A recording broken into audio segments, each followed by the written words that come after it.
everyone. Welcome to TDL Live. Ryan Ritchie, Adam Ford. Take our word for it. And we're here, and we're going to go into the fishbowl of fun. I'm calling it the fishbowl. Is that what you're going to call it?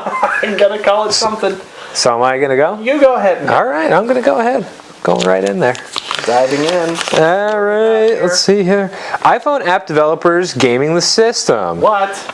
Oh my God. You've likely noticed that nearly every time you check out the App Store, there are several updates available. We just actually discussed this. We did indeed.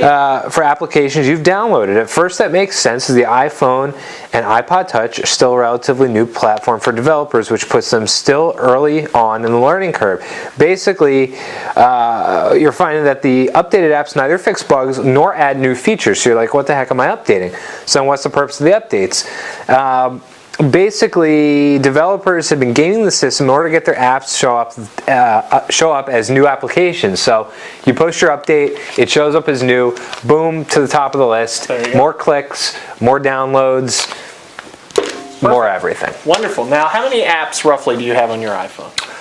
I'm going to say a dozen. And how many apps had updates before we went live tonight? 10. Amazing. Amazing, folks. And here you thought these folks were toiling away, tweaking these apps, giving them the best of everything, and it's just not the case. But anyhow, don't forget TDL Live via iChat or AOL Instant Messenger. We're finding that we're having audio problems as well. It happens. What are you going to do? I guess I'm going to go into the bowl. Go to the bowl? Going to go to the bowl. Go into the bowl. Again, folks, for those of you who are watching recorded, the humor might be lost on you, but I just pulled from the bowl prop, which will be a lot of fun for those of you listening on the audio. Rest assured, where I'm now holding the prop for the evening. Yes. Wow, if they could see this, they would. Anyhow, this is the Brent Haven. There you go. We just did a review of the Sling 2 bag, and predecessor to the Sling 1? Not predecessor, the follow-up. Follow-up. Yes, something like that. That's right. Whatever. Not to be confused with Predator. What's a good line from Predator? I don't know. Oh, anyhow, this is the Brent Haven Fusion MB3 Black, and we'll be doing a review of this week, so you can check that out. Very cool. Cool. And if those of you who can't see it, it was awesome. Okay, I'm going to go. I'm going to the bowl. It's a giant piece of pink paper. Should we, again, maybe? For the sake of those of you, also, you may notice some confusion when we pull out the paper here as to what to read.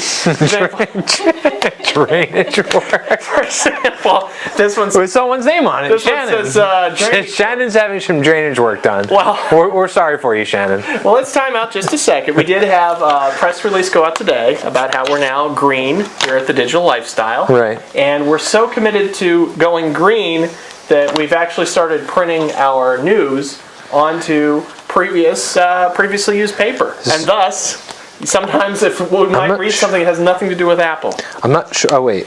That top... Oh, this part. Yes, no? yes. Yes. Okay, so iPhone 3G now the second best-selling U.S. mobile handset. What's number one? What's number one? What would you think number one would be? Boy, probably one of those like cheapy $29... What brand? Give me a brand. Give me a brand. Oh, Nokia. Although they don't usually do low-end phones. I don't know. But I would think Nokia. Okay. I would think. I mean, they're usually tops. Sure. No, it's not Nokia. Well, what is it, sir? Oh, you want to know? No. Yes. Do you want to know? Okay. It's going to be the Motorola Razr V3. iPhone's number one smartphone. The V3? Are people still buying that thing? I suppose so. I mean, must be. iPhone's the number one smartphone, which also is the number 2 handset you're purchased. Jumping ahead. Yeah, mobile handset. Second best selling U.S. mobile handset. Sorry, yes, you're correct. I'm like, it says it on the paper. All right. It has to be correct. If it's on the paper. Well, on the Shannon draining If it's on the paper, it has to be paper, correct. Which is terrifying. So what else do we have here? That's about it. That's about it, huh? Yeah. All right. Nearly half of iPhone switchers made the jump from AT&T from rival Verizon. Oh, there you go. That's where they're coming from. They're coming from Verizon. So those people that follow you around everywhere, the Can You Hear Me Now guy. 24% switched from T-Mobile, and another 19% are reported to have switched from Sprint. Does that leave Sprint with, what, 12 customers? Is that? I'd say about a dozen. Is that fair? If I'd you're say using about a dozen. Sprint, let us know. TDL Live via AOL Instant Messenger or iChat. And don't forget, just because you're not watching live doesn't mean you can't still participate. We, of course, would love to hear from you. You can send an email to feedback@thedigitallifestyle.tv or give us a call. At 408-627-8242. Once again, that's 408-627-8242. A Bay Area phone number. Toll charges may apply. Toll charges may apply. Maybe if you're a Sprint customer. Perhaps. I don't know. All right. We're going back in here, and I'm just going to do this one more time. Excellent. It's a beta. Analysts reminding us the Apple stock beatdown does not actually affect its business, or at least has not affected its business so far. Let's just get into it. Apple stock. Oh boy. You know, you remember back, there's no way you can go below the 130. There's no way you can go below 150. Closed the day at $98. And in after hours, 97 roughly as we beat up as we went to air here. But the business remains strong. And I was talking to you before we started the show. I don't entirely get it. I don't expect you to run through the whole economic system here. But at some point, the Apple stock cannot go below zero. Right. Am I correct? Do I have this part right? And they have a lot of cash on hand. So I would think they'd be able to weather this storm. During a smaller storm, Steve used to say, we'll innovate our way through this. Right. What do you think? So the storm isn't really an Apple generated storm. It's a market generated storm. So it's not like they've made some bad decisions or had some sort of lawsuit that was, causing troubles. So it's market conditions. It's the reason why the stock went down. It's not like anything dramatic has happened. Analysts did their downgrade, and not even all of them. Mm-hmm. One analyst who I know, not personally. I was going to say, what do you? No, I'll get him on the horn. Yeah, I get him on the horn. Get him on here. Call us. Yeah. 408-627-8242. Yes. It's tough. It's the market. It's the whole financial situation that's going on right now, and Apple's not some sort of super stock that's not going to succumb to an entirely down market. So, it's expected to a point. I kind of look at it as almost like a fire sale. If you have free money and sitting around and you're like, man, I just don't know what to do with it, I would buy some stock. Oh, wow. I would buy some Apple. It is at bargain basement prices. It will not stay here. Guaranteed. Will not stay here. Do not watch the show at 1:30 where we said it cannot stay here. No, but to be quite honest, it only has about $88, $90 worth of fluctuation. Right. So if you can stand to lose $90 on a share. Per share, yes. On a share. I'm just saying. Okay. It's far lower than the days of 140 and the days of 150 where we thought it was a good deal. Why would it not be a good deal now? I still see 200s in our future. Once the election's over, once we're past all of this nonsense and the economic whatever, the money starts being used that governments take anyway. Well, and the point that's being made in this story from Wired is that Apple is very well positioned because they have the $20 billion. Yeah. That whereas other companies might have to pull back on, maybe R&D costs, Mm-hmm. Apple can continue to take that out a little bit further. Yeah. I think will be interesting to see is if and or when this affects Apple retail at all. Could we see store closures, store layoffs? No, they have plenty of money in the bank. They're okay. They're not going anywhere. They're not going to close their stores. I still think that they're going to open stores at the same pace that they're looking to open them now. They might get better deals now on rent. Sure. Yeah. I think it's you want the marquee names in your shopping malls and complexes and everything else. So I could see them getting some good deals, without a doubt. So you're saying buy. I'm saying that the stock hasn't been this low in a very long time, and if you're not looking, in the short term, I would say don't buy anything. But if you're looking at the long term, the fundamentals have not changed. I mean, just because the market situation doesn't mean that Apple is not poised to do great things. Right. It's not going to be realized as much right now because of the situation, but if you're looking 5-10 years down the road, even longer than that, if you're a really young investor, the market's not going to be in the situation that it's in for forever. It's the market does ups and downs, right. And when it's down, that's when you want to buy. Right, unless of course Steve leaves. But let's not even get into that. Let's not even get into that. We have a story related to that a little bit later in the fishbowl. Did I pull? Yeah, no, that was you. Yeah, that was me. But I wasn't. I wanted to just. Go ahead. What did I want to? I wanted to expound upon a point, and that point has left the building. So. By a point. Maybe the point's where video is. I don't know. That's a good point. Yes. It's a rather thick stock. Nintendo adds cameras, music playback to DS. Can these additions stave off competition from the iPhone and the PSP? What do you think? No. Okay. We're talking about the DSi, of course. Built-in camera, music playback, bigger display. Japan in November, US 2009. Nope. Yeah, I mean, much ado about nothing. One thing I talked about with Jamie on Root Access is I wonder at what point we might see the iPhone market get to the point where game developers, traditional console developers, might not feel the need to develop for the console anymore.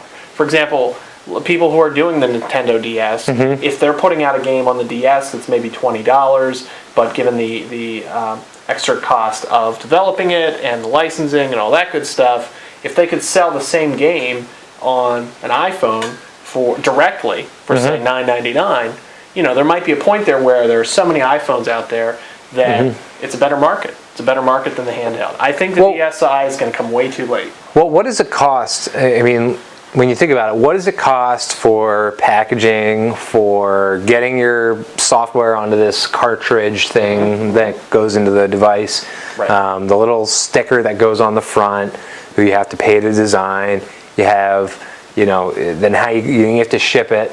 And you have to project how many of these units you need. Sure. I mean, you got to manufacture enough of them. It's more complicated. I mean, the distribution channel for a iPhone or iPod Touch game is far simpler and less expensive to develop for. I mean, what do you need? Some screenshots and some copy for it. I mean, and that's it. I mean, and Apple takes care of the distribution for you. There's no packaging, no whatever. Now, right. Now, the flip side of that being that some developers on the iPhone might be getting in over their heads in terms of not being able to provide support. Because if you are a one-person operation and suddenly you've sold 60,000 copies of Put Your Finger on the Ball on the Screen, and for somebody it makes a strange buzz. For 20% of people it makes a strange buzz.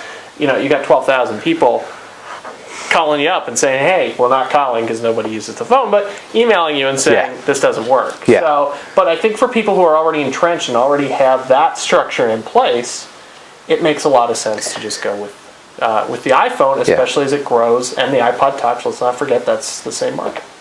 No, I agree 100%. I think that it's going to be tough. I think it's less appealing now than ever to develop for a different handheld device. It's just more of a pain in the neck. I mean, it doesn't seem like it's too challenging if you're already a developer to develop for the iPhone and the iPod Touch. And much like once you go Mac, you don't go back. I think once you start making apps without having to worry about packaging and without worrying about cartridges or CDs, that's you don't go back then. You're not like, forget this, we're going to go back to the DS and all that rigmarole.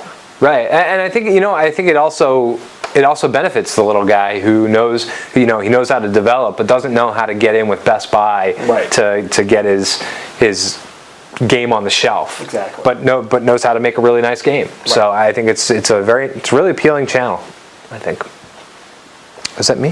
I thought this was me. Oh, yes, I'm sorry. I don't want to be greedy now. I don't want to be greedy. Don't be greedy. TDL Live, iChat, AOL Instant Messenger. Yeah. Oh, this is interesting. http:// I think it's this. Oh, the headline's up there. See, the address was actually larger than the... Okay. iPhone NDA dropped. Developers rejoice.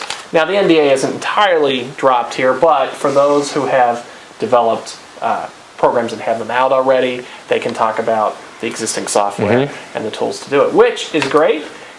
We, later this week, will have a blog entry talking to some of those developers and some of the stuff they're telling us about the development process. Very interesting.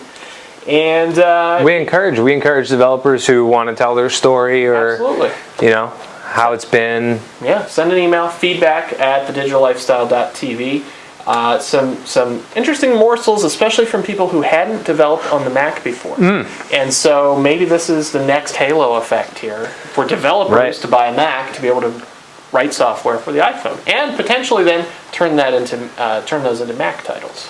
Would be nice. So watch for that, and if you are a developer, of course, we'd love to hear from you. And this also probably means we're going to see more books and tutorials and that kind of thing related to iPhone development, and maybe we'll have some news on that. Maybe not. I don't know why. I mean, the eye kind of catches the pink. Yeah, well, it's very captivating. Well, and did I mention it's a heavy stock? I heard. It is quite how does this make it through the printer? I don't even know. iPhone 2.2 hidden features, Google Street View. I don't know what that is. What is that? Emoji. And auto correction off. Emoji, I believe, is Japanese character support. Is that what it is? It is. Those are Japanese characters. Oh, very good, very good. I'm offending another group there. So the iPhone auto correction. So apparently you can turn off that's a common request. The auto correction turned off. I find it to be quite helpful when you're just typing around. I find it to be helpful, but I know somebody in this room behind the camera who doesn't really care for the auto correction. But see, but they have the little X on the word. You just tap it and it doesn't. I know, but some people would like it to be the other way. Have it be the suggestion, and you hit. Why not? Why not? To each his own. That's true. Or her. So or her. That's right. My, yes. Yep. So this is their beta release to developers. I'm sure. Don't put it in a bowl with any other fish. It's right. It's a beta. It is a beta. Many things are betas that aren't. Keep them in their own as intended, working as intended. So Google Street View, that's pretty cool. I mean, probably doesn't work that great over Edge, I would imagine. No.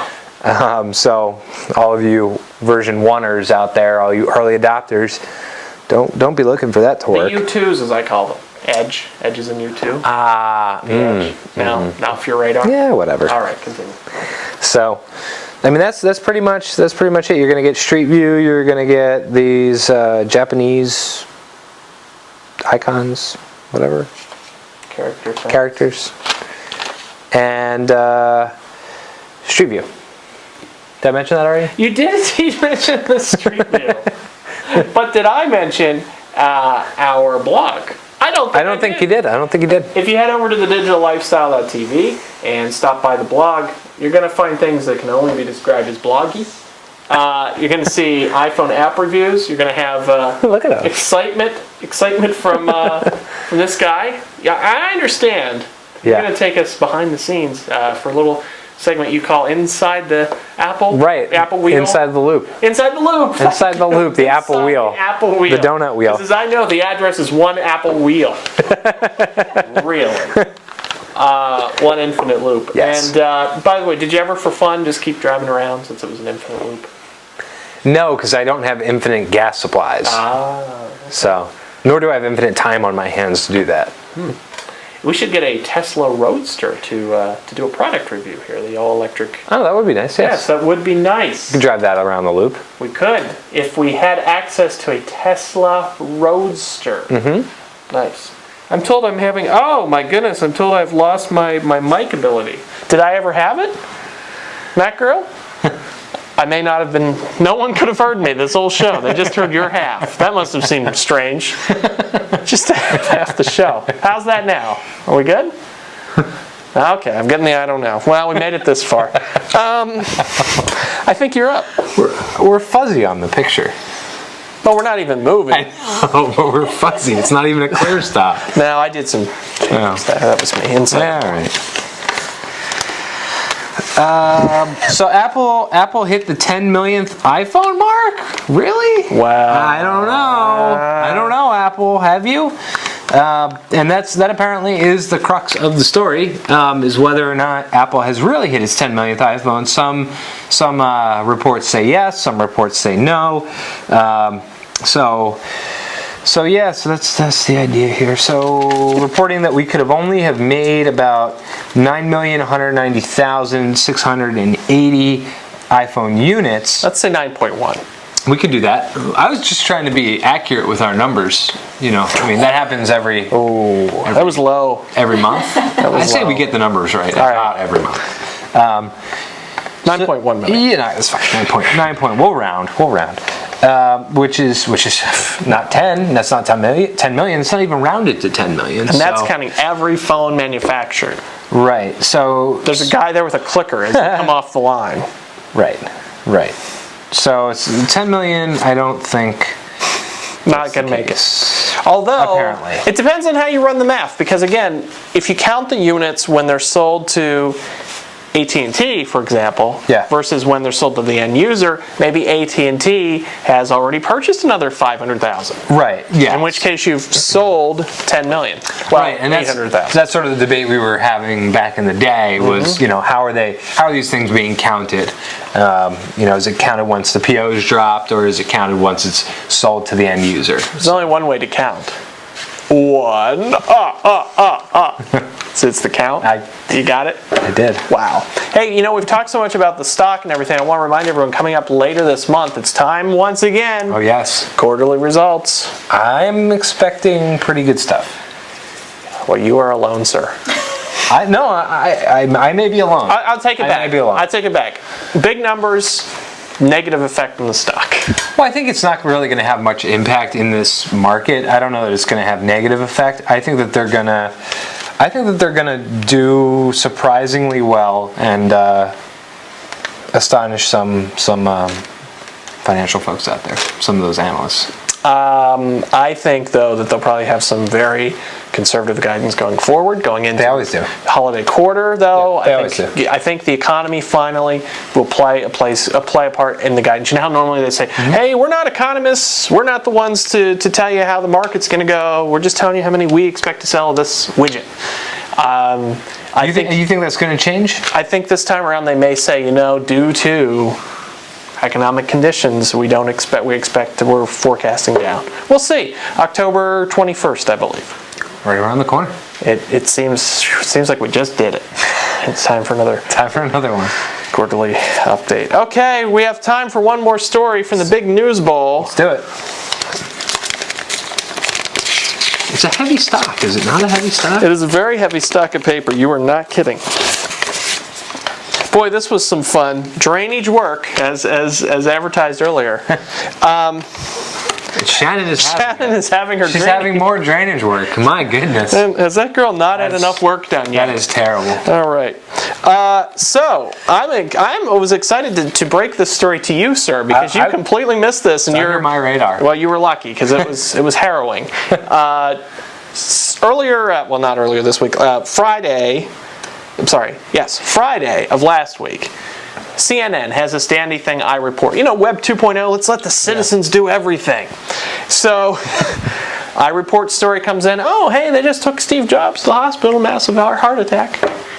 Goes up on the website, stock, yeah, imagine. It was even already, it was like the stock was falling with the backup parachute, right? And then someone cut that off. And they just kept falling. Went from $105 to $95 in 12 minutes. And now, our friends at the SEC, the Securities and Exchange Commission, thank you, book learning. They're going to look into this because they think this might have been a little fishy. Some foolery. Some selling short. Now, what does that mean for the folks at home? Selling short? Yes. What does it mean? What does that mean? If I sell short. If I short sell. Short sell? Short sell. Short sell? So you're buying and then you're selling quickly. Sure. Yes. Hey everybody, thanks for joining us tonight. And we will be back, of course, next week. For those of you watching live, we apologize for the feed issues. We'll have our top people look into that. And don't forget TDL Live via iChat or AOL Instant Messenger. 408-627-8242. Give us a call. Your voices soothe us through the night. They do. They're beacons of digital hope.